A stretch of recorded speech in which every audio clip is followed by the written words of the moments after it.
बिस्मिल्लाहिर्रहमानिर्रहीम। अस्सलाम वालेकुम। वेलकम बैक टू देसी कुकिंग चैनल।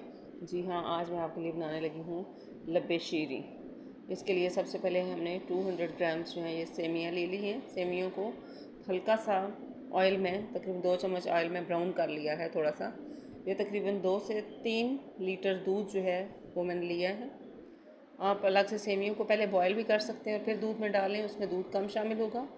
ये 2 चम्मच कस्टर्ड पाउडर और 2 चम्मच खुश्क दूध जो है पाउडर मिल्क वो लेके मैंने उसमें थोड़ा सा दूध 2 चम्मच शामिल किया है। और वो जो दूध था वो रूम टेम्परेचर का था, ना बहुत ठंडा और ना बहुत गर्म। उसको मिक्स कर लिया है। ये साथ हम जेली बना रहे हैं। जेली बनाने के लिए पानी को 1 कप पानी था, उसको सही गर्म करके जेली मिक्स मैंने डाल दी है बीच में।